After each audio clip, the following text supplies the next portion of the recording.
여러분 아시겠지만 예수님께는 제자들이 많았어요.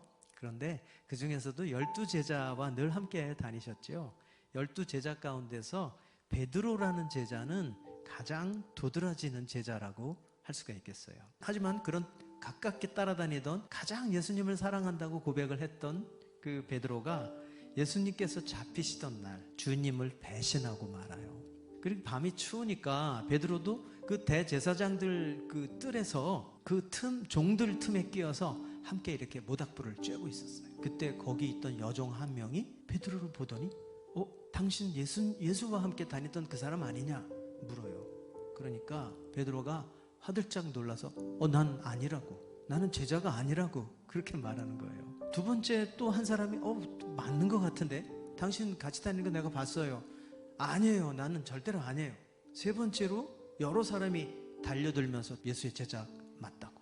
그러니까 큰 소리로 그때는 예수님을 저주를 하면서 예수님을 모른다고 말한 거예요. 주님을 저주하고 배신했던 그 커다란 실패 이후에 베드로는 부활하신 주님을 2번을 만납니다. 하지만 여러 제자들과 함께 있던 자리였기 때문에 베드로는 주님과 1대1로 자기가 배신했던 그 부끄러운 일에 관한 대화를 할 기회가 없었어요.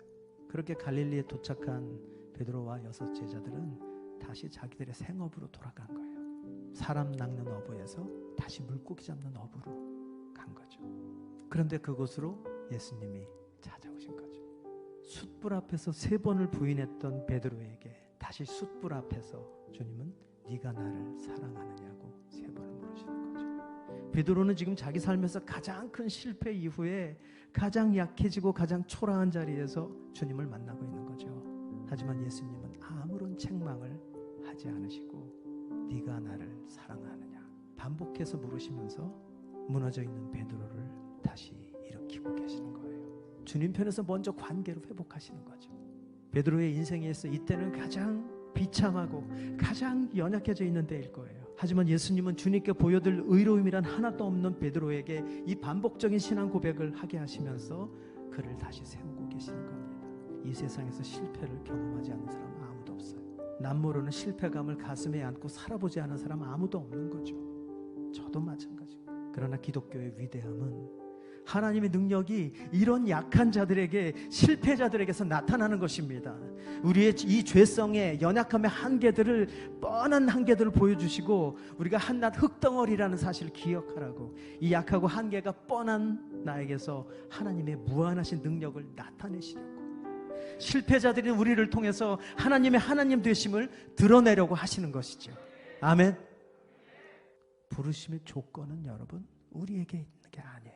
우리가 어떤 사람일지라도, 아무리 연약할지라도 부르심의 조건은 그분께 있는 거예요. 주님께 있어요. 오늘도 그렇게 나를 기다리시고 나를 만나기를 기뻐하시고 용서하시기를 기뻐하시며 힘주시기를 원하시는 하나님, 실패하는 나를 일으키시는 하나님, 그렇게 좋으신 하나님을 힘입어서 여러분의 이 젊은 날들을 그분께 맡기고 끝까지 주님과 함께 동행하면서 하나님은 여러분의 삶을 통해 이루시고자 하는 그 아름다운 계획이 놀랍게 이루어지는 인생이 되기를 축복합니다. 기도하겠습니다.